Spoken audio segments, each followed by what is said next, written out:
Can I have a drink? You can do whatever you want. I'm talking about tequila. I'm just kidding. Sorry, I only have whiskey. I take that. Do you understand the words that are coming out of my mouth? Quiet, numbskulls, I'm broadcasting. Can we get serious now? One thing that did happen during the 60s was some music of an unusual or experimental nature did get recorded and did get released. Now look at who the executives were in those companies at those times. Not hip young guys. These were cigar-chomping old guys who looked at the product that came and said, I don't know. Who knows what it is? Record it, stick it out. If it sells, all right. We were better off with those guys than we are now with the supposedly hip young executives who are making the decisions of what people should see and hear in the marketplace. Success in the music business begins with a dream, a vision. This podcast will give you, the listener, the insight and tools to turn that vision into a reality. Meet the industry professionals who work day by day behind the scenes, helping to make those dreams come true. Welcome to the business side of music. In the studio with us today here in Nashville, Tennessee, special treat. Thanks to Claire Ratliff, who set this up for us. Lorrie Morgan is joining us. Welcome to the show. Thank you. It's good to be here. She is the first woman in her genre to begin her career with three consecutive platinum albums. And she's back in the studio with award-winning producer Richard Landis. Now, if you don't know who Richard is, this guy has worked with the likes of Neil Diamond, Kenny Rogers, Poco, and Vince Gill. So you're in good company. I am in good company for sure. And they're working on a new album together. She is the daughter of Country Music Hall of Fame George Morgan. She made her debut in the Grand Ole Opry at the age of 13. And herself was inducted into the Grand Ole Opry at the age of 24. She's had more than 40 hits on the Billboard country charts, including 3 number ones.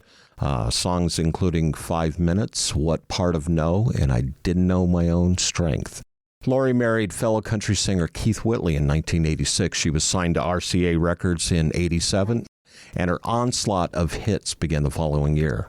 Whitley's tragic death of alcohol overdose in 1989 left her a widowed working mother. Their duet, Till a Tear Becomes a Rose, earned her a 1990 CMA Award. She sang The Sad Cafe, which was on the Common Threads, which was the Songs of the Eagles album, which earned a CMA Award for Album of the Year. She's recorded in collaboration with her father as well as Keith Whitley, Frank Sinatra. I think I want to have a conversation with you on that one. Johnny Mathis, Tammy Wynette, the Beach Boys, which you were recently on stage with. Dolly Parton, Andy Williams, the New World Philharmonic, and Pam Tillis. She's also working on a second project of original songs co-written with Larry Gatlin. You have nothing going on, do you? Not a dang thing. You really came from royalty with your father, the Grand Ole Opry, and his legacy. When did you decide that you really wanted to get out on your own and accomplish something by your own right? I don't know that day hit me like that. My dad passed away when I was going into my junior year of high school, and I just started singing with his band. They would call me and say, hey, we're going to do this little club downtown, or do you want to set in? And so I always knew I wanted to be a singer or an actress or something to do with some kind of drama. Right. I always knew that was my calling, but I didn't expect it to be in that way, that there would have to be a tragedy for me to get into that way. And my dad was my number one fan. He knew that I had something in me wanting to come out, but I didn't plan on it actually happening that way. I started working with his band and realized that kind of music wasn't what I wanted to sing. And so that took a lot of bravery, if you will, to tell that band that I wanted to go a different direction. I was still friends with a lot of his band, but if it hadn't been for them, I wouldn't have learned a lot of what I learned. And I think sometimes, right now anyway, the music industry is so easy to get into, but when I was growing up, you were blind in the dark, trying to find your way, where you fit in, and if somebody on Music Row would even listen to you. So I had to find my way in the blind, in the dark, and I think it gave me a lot of strength to do that, to do it that way. But I never really had a plan. There was never a plan. It just kind of fell into place after my dad died. When we talk about the era that you broke into in country music, and you can really say any genre in the 80s, it was tough for women. And I mean, because especially in Nashville, it was a good old boys club. It still is. Yeah. Okay. How difficult was that for you to be your own individual and not have to bow down to getting past that door, those gatekeepers?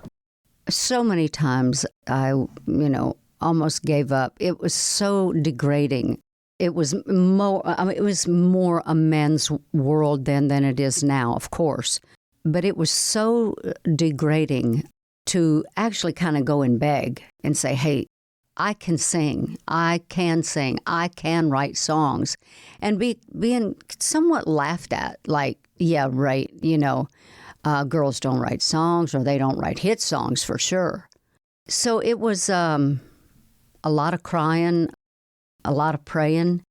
I don't know if you remember a gentleman by the name of Bob Jennings. He was A&R guy at Acuff Rose Publishing Company in Nashville. He was a great friend of my dad's. He worked at Four Star record label for years, and then after my dad passed away and that label closed, he worked signing writers at Acuff Rose Publishing Company. And I went in there one day, me and my brother went in with a sack full of songs, really, and sat down, and he signed us that day as writers. And so that kind of made us legitimate writers as far as the music industry was concerned. Well, if Wesley Rose signed her, she must have something. So it helped me get my foot in the door as a writer. Still, it was very difficult to be recognized as being serious because I was George's daughter. Dad had been around since 1949, and here I come up and I'm singing Ralph Emery Morning Show, and I'm like the wallpaper in Nashville. And it was really hard to, new people would come in, Tanya Tucker, Kathy Mattea, all these people would come in and they'd get noticed right away, but I was still stuck on that wall. And it was hard. It was really hard, and especially hard when Tony Brown from MCA at the time, they wanted to sign me, and they did sign me for a week, and I didn't agree with them, and they didn't agree with me. He wanted me to quit hanging out at the Grand Ole Opry and to quit doing the Ralph Emery Morning Show, all the things that I loved in the industry. The Opry, that's where I went every Friday and Saturday night. It's not cool. I don't want you to be there. And I want you to dress kind of black gothic. And I'm like, okay, I don't think this is going to work. And that's only there's only been 2 times I have called off a record deal in my life or working with somebody, and that was the first one. It's still hard to, because men, if you're a smart guy like you, I know you are just by talking to you. If you're smart like you are, wow, you're incredible. But if you're smart like I am, I'm a bitch to work with because I know what I want. I know how to run a business. I know how to run my band, but it's a different name.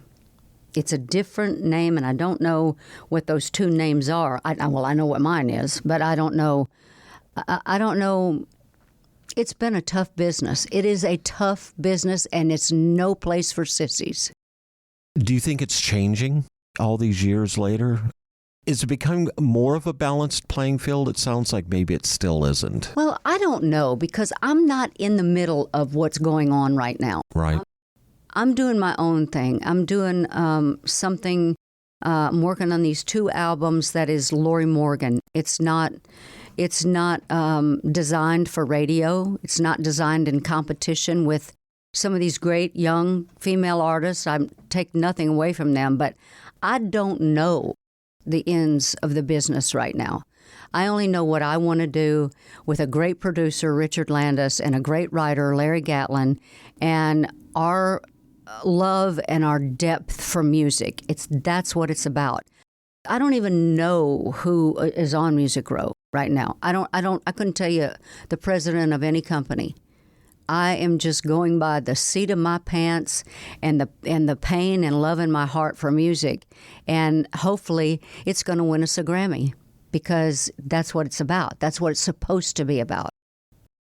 Growing up in the business and you starting to make inroads and once again getting your foot in the door, were there certain artists that you looked up to, respected, that you wanted to get to know, spend some time with? Was there somebody that you really just went, that's an artist I'd like to hang out with and maybe pick their brain? Yeah, it was Tammy Wynette. Yeah. I mean, she was my idol. She was everything that I have now personally gone through as a woman. She was going through when I was a younger girl. But somehow or another, I felt her pain as a young girl. I could feel in her songs. I could feel everything about Tammy, and I ended up being very good friends with Tammy. And we used to have dumpling cook-offs. We would see who... You'd have what? Dumpling cook-offs. We'd see who could make the best dumplings. Yeah. And but she was so precious, and she was so gentle and so kind. And that song she wrote, I'll Just Keep On Falling in Love Till I Get It Right, that's my autobiography. I mean, that is me. That is me. So Tammy was that one person that I just idolized because I felt she was real. She was singing towards women. And I loved Loretta too, but it was a different... Loretta was, she was a little bit more honky-tonk than I was. I wasn't honky-tonk. You talk about Tammy Wynette and Loretta Lynn, and did you get a chance to work with Tammy or I did. Jeannie Seeley or any of those artists? Jeannie, I love Jeannie too because, Jeannie was a rebel and I was a rebel. I'd been a rebel since high school, since grade school. And I looked up to Jeannie Seeley. Oh my gosh, she was the ultimate gunslinger. I mean, she was just like, I'll pull a gun on you in a heartbeat. I don't even know if she had a gun, but she'd go out and get one. Oh, she'd get one if she needed one. And over the years, Jeannie has softened. She has softened a lot. But when I was hanging out with Jeannie and Jack and my ex-husband Ron Gaddis played bass for him on the road, the crazy Jeannie.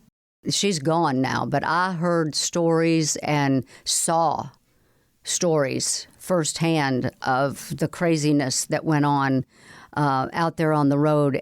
But there's something about, she always loved me.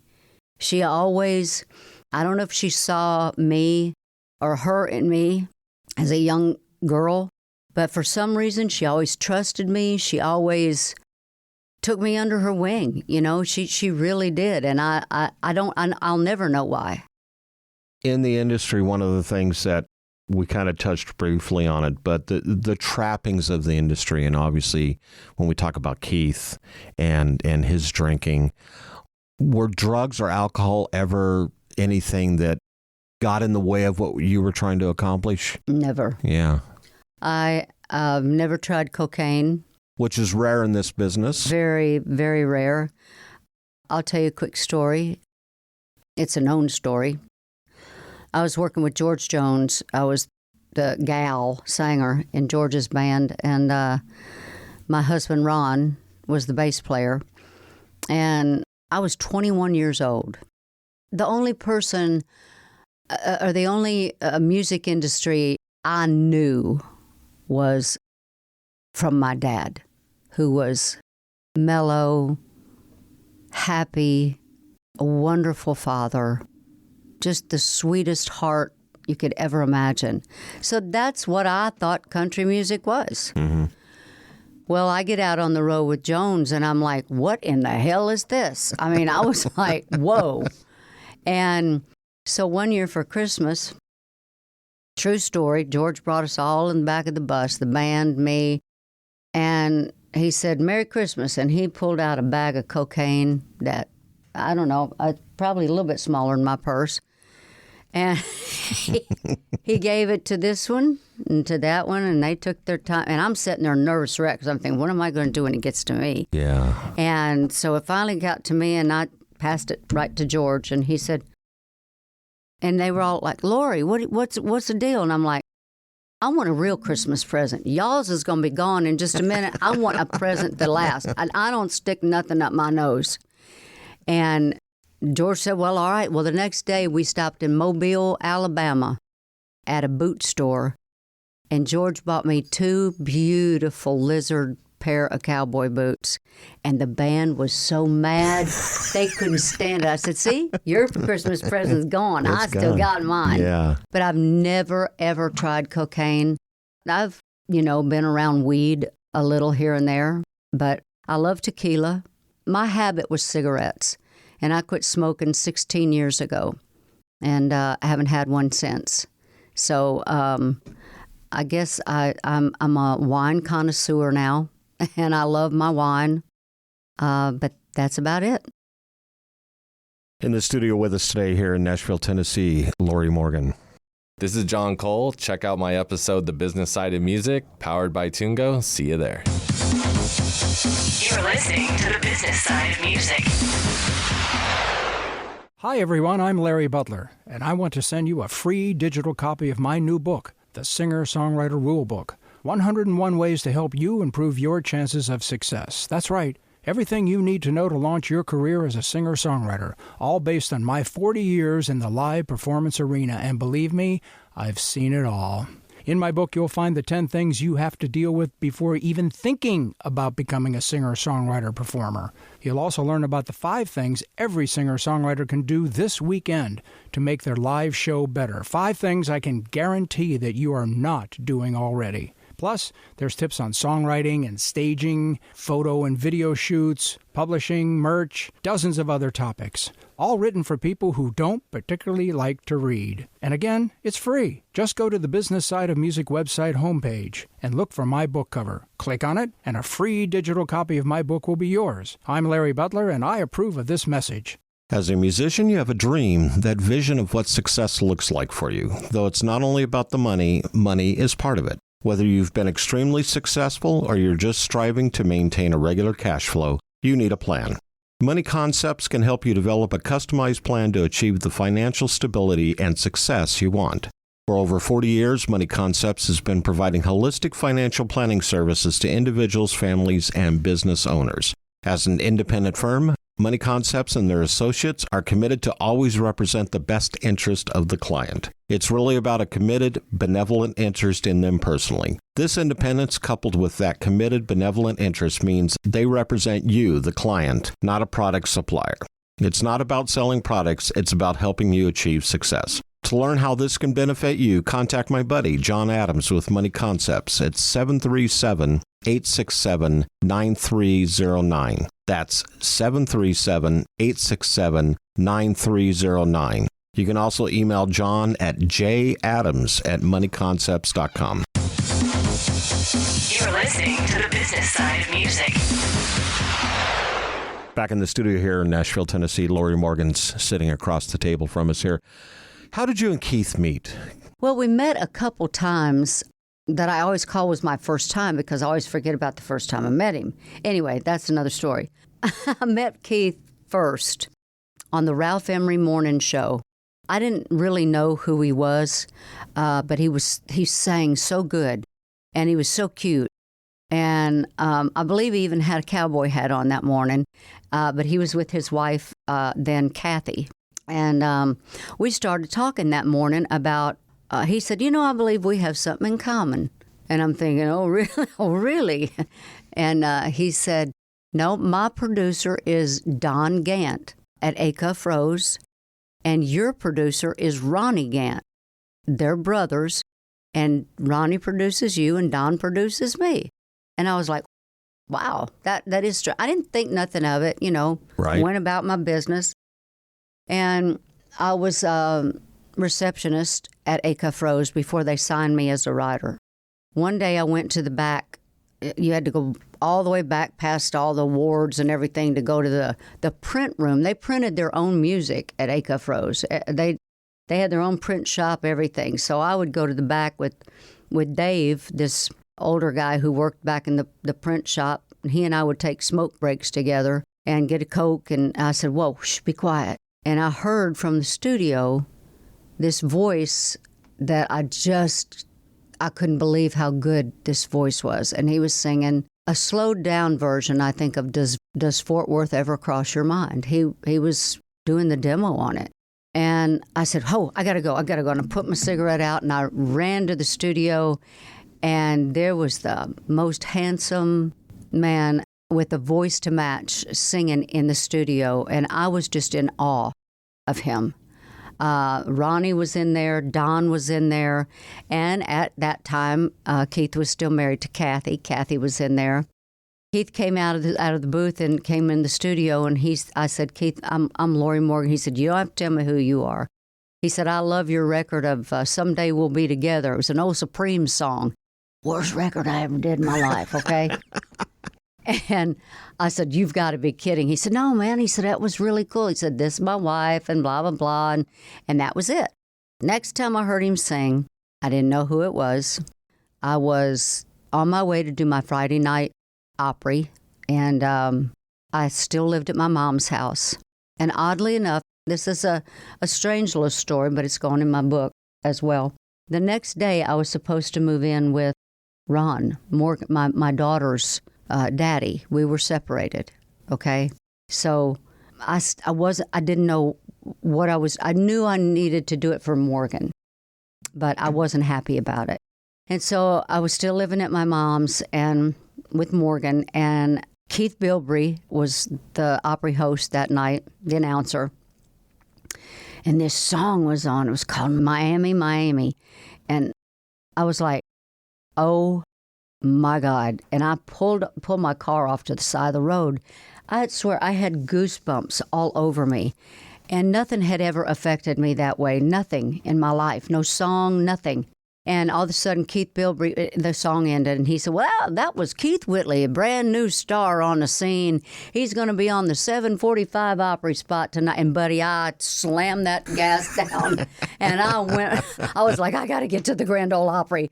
And I walked in the back door, and he was standing there, and I stuck my hand out again, and he said, Lorrie Morgan, and I said, Keith Whitley. And a few seconds later, we kind of parted, and we're talking to people. He walked up behind me, and he said, hey, I just recently got a divorce, and I was wondering if you'd like to, I don't know, maybe go to the park tomorrow and walk around, eat ice cream, just talk. Wow. And I said, divine intervention.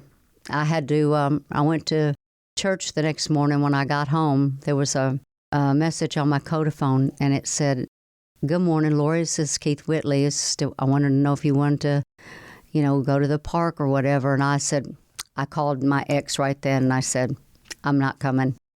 I made my mind up. I know it's not right. And I went with Keith, and the rest is history. Wow. Mm-hmm. What was it like when, and it just recently happened, when he got inducted into the Country Music Hall of Fame? Oh.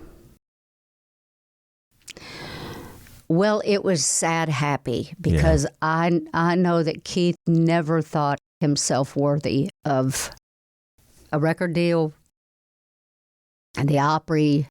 He was shy in a way, and he just never believed in himself, that people really thought he was great. I mean, he's almost unbelievable to him.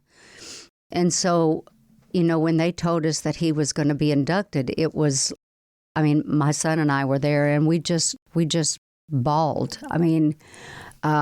Before the news was out, we were at my manager's office, and they brought us in a room and had us on film and told us the news. And did you have any idea? Not at all. Not at all. They told us we were coming down there to talk to a film crew about doing a movie about Keith Whitley. So we were laughing and talking and, and everything. And they told us he was going in the Hall of Fame. And Tony, my manager, cried. We cried. We've worked really hard to get him in the Hall of Fame. And he, even though his career was short, nobody has affected modern country music. And I'm not talking modern today. I'm talking about modern Garth Brooks, modern Randy Travis. Nobody's affected country music the way Keith Whitley did. And it's so deserving. And he has his forever home now in country music. Nobody can take that from him. That's right. Yeah. Talking about the Grand Ole Opry, you had the opportunity to share the stage with the Beach Boys. I did. What was that like? Oh, my God. I was a wreck. I really was. I felt like it was my first time on the Grand Ole Opry. Really? My knees were knocking. I didn't know what to do. I mean, I'm standing on the stage of the Opry with the Beach Boys. Who would have thought the Beach Boys would ever be on the Opry? And let alone to ask me to come sing the song with them. And Mike Love and Bruce, and gosh, Brian wasn't there, but it was magical for me. I forgot where I was. I was on the beach with the Beach Boys somewhere. I could have stayed there all night long. Was that a band that you listened to growing up as a kid? Oh, my gosh, yes. I loved the Beach Boys. My sisters brought me up on people like Frankie Valli and the Four Seasons and the Beach Boys and Diana Ross and the Supremes. And, I fell in love with all that great, great music. Marvin Gaye, all those great singers from years ago. And then when they first called me to record with the Beach Boys, I was like, is this a joke? This has got to be a joke, right? And it wasn't. And, oh, wow, it's really strange. I'll tell you a secret. That won't be a secret after this. The day we were in the studio in Nashville singing with the Beach Boys, I wore these sandals. And Mike Love had an obsession of my feet. And he said, hey, if you feel, like you're nervous or something, he said, I'll be glad to rub those feet for you. And that's what he told me in the studio. Now listen, here we are, how many years later after Stars and Stripes? The other night at the Opry, he said, I'll still rub those feet for you. Oh, my gosh. I said, oh, my God. Anyway, that's quite a compliment. Mike Love. Frank Sinatra. I got to ask you about that one because I'm a huge Frank fan. Me too. What happened there? How did that come about? Your guess is as good as mine. I was not fortunate enough to meet Frank. Yeah. It was his Duet 2 album, so everybody put their part on individually after Frank. But I got an invitation to, they sent me this cassette and they said, would you be interested in singing this song with Frank Sinatra? Again, I'm like, is this a joke? I mean, first off, I found myself not worthy to sing with Frank Sinatra. I'm like, I can't sing with Frank Sinatra. That would be, I don't know. I didn't feel like I was worthy enough. And so they said, take the tape and listen to it and let us know what you think. And I got through halfway and I said, I can do this. I can do this. In fact, I'm going to do this. I'm going to try to do this for sure. So Phil Ramone came in. People who don't know, Phil Ramone is Frank's great producer. I think we just lost Phil not too long ago. A few years ago, yeah. And he came in and took me into the studio, and he had the big tape back then, of Frank. And I'm like, he's holding Frank Sinatra in his hands. It was like, oh, my God. And they put it on, and I didn't freeze, but I wasn't feeling the click, the timing. So we called my producer, Richard Landis, and he came in with Phil Ramone, and Richard did his magic and directed me when to come in. And after he directed me one time, he sat back and we replayed it, and I sang it from beginning to end with no stop.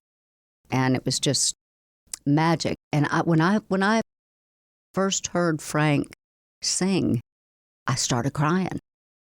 I mean, as a little girl, I watched him all my life. I never thought I would be able to sing with Frank Sinatra. That's a dream come true. A dream I didn't even dream. Never thought that would happen. Never. Yeah. Never. In the studio with us today here in Nashville, Tennessee, Lorrie Morgan. This is your boy DC, the brain supreme of Tag Team, and you're listening to the business side of music. Whoop, there it is. You're listening to the business side of music. Since 1963, Korg has been creating new experiences in music and performance. That is what drove the creation of some of Korg's most legendary products, such as the Poly 6, the M1, the Electribe, the Triton, the Minilogue, the Kronos, Wave State, Op 6, and most recently the Nautilus, which is what we have here in our studio. Korg is dedicated to creating new, innovative, and uncompromising instruments which maintain the highest quality to inspire music makers, past, present, and future. Visit Korg.com or your favorite Korg dealer to get your hands on one of their products and start creating new music always. Korg, the official sponsor of the business side of music. Whether you consider yourself a musician or not, music is all around us, and it affects our everyday lives, whether it's background music influencing our shopping habits in a store, organ music adding the vibe to a baseball game, or a playlist convincing us to keep going on that last mile of a run. I'm Mindy Peterson, host of the podcast Enhance Life with Music, where we take a holistic look at music's benefits through the lens of science and medicine, entertainment, and business. You can find me and Enhance Life with Music at mpetersonmusic.com/podcast or wherever you get your audio. You're listening to the business side of music. Back in the studio here, Nashville, Tennessee, Lorrie Morgan is joining us in the studio. You touched on it briefly, almost like skipping a stone across a pond, but let's go a little deeper. You're writing a book. I am. What's it going to be about?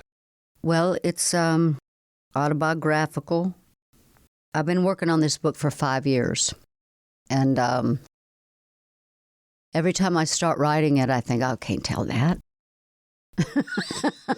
Oh, no, I can't tell that Are either. you one of those people that you're waiting for some of these people to pass away? Kind of. Yeah, okay. I get you. Kind of. I get you. A couple of them have. I think I'm clear on that. No, I don't. It's not a bunch of smut. It's not scoop. It's true stories that happened to me.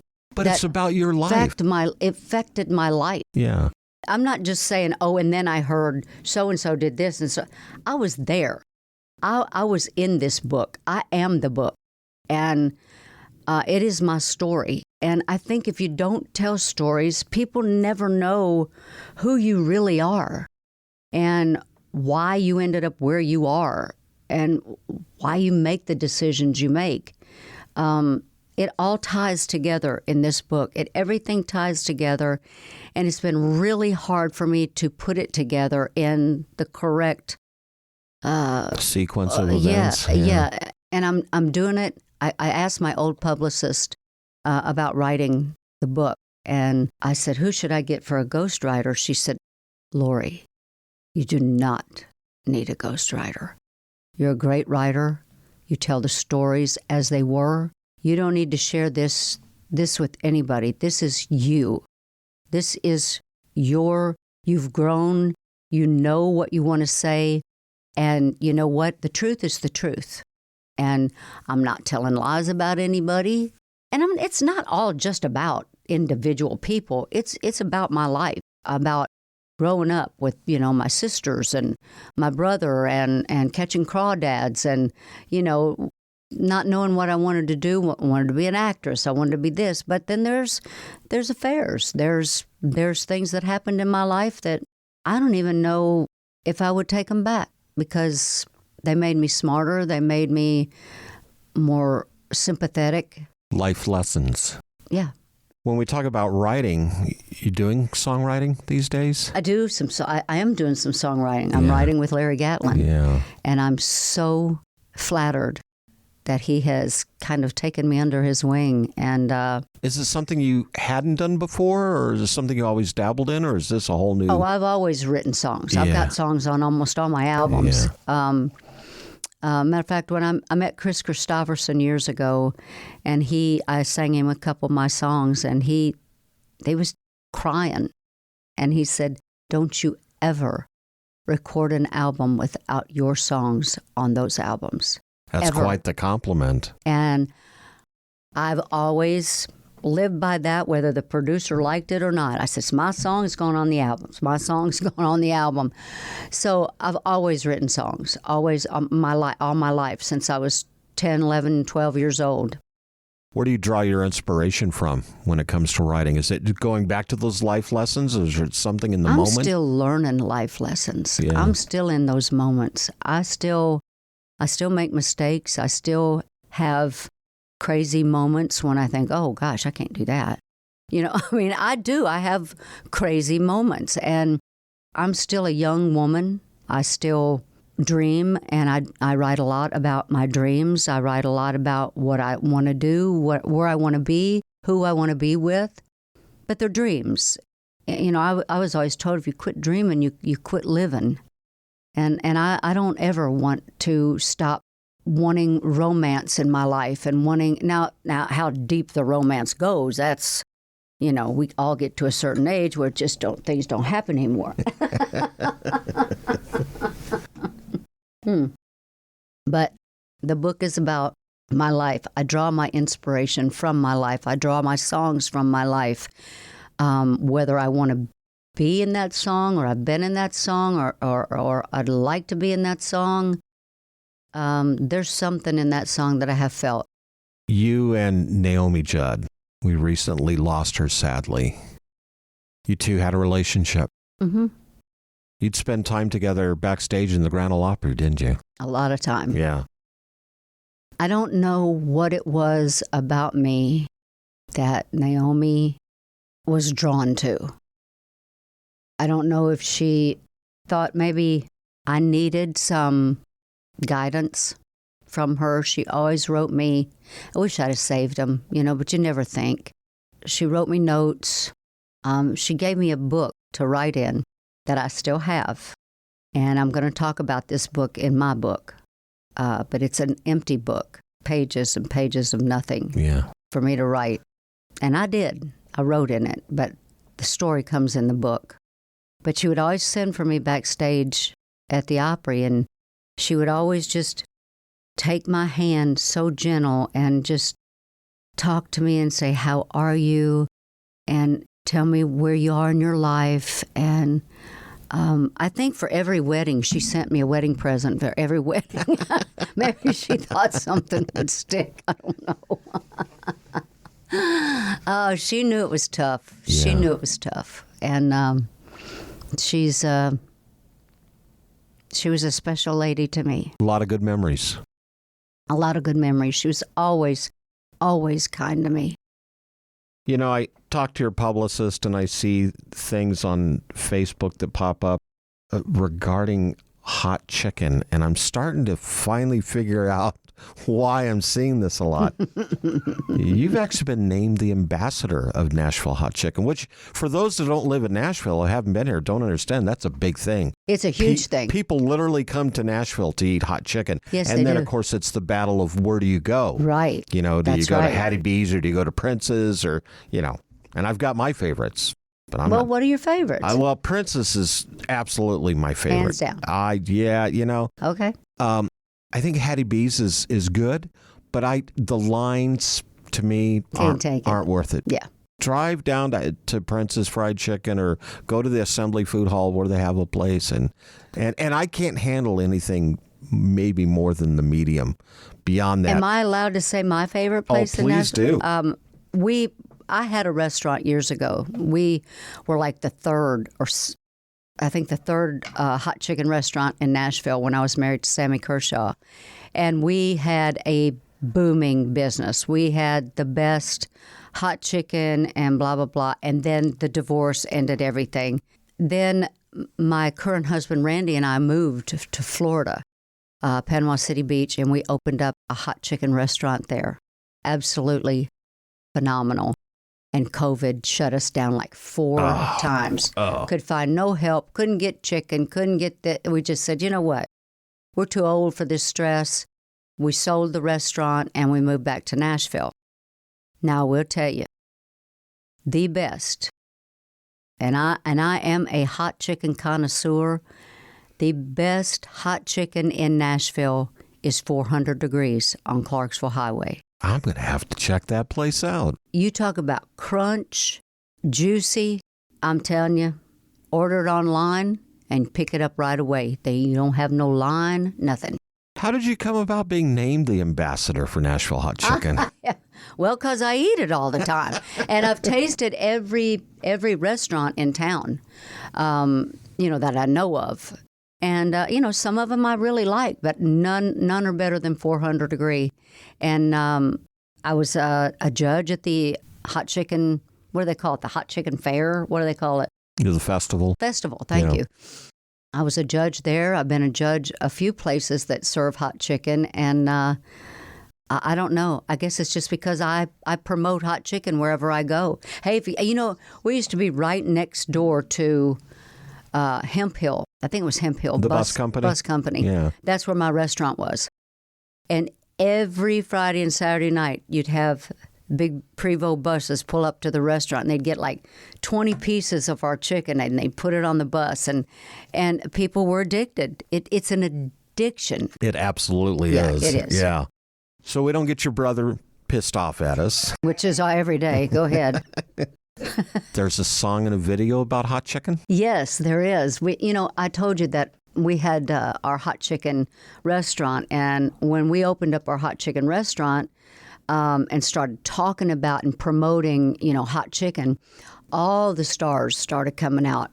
And it seemed like they would get all this chicken and they'd take it to their bus and blah, blah, blah. So anyway, my brother had this idea that we would promote for Nashville, for not for any individual restaurant, but for Nashville, because we are known for Nashville hot chicken. And so we got Daryl Worley and Pam Tillis and Rhonda Vincent, Jeannie Seeley.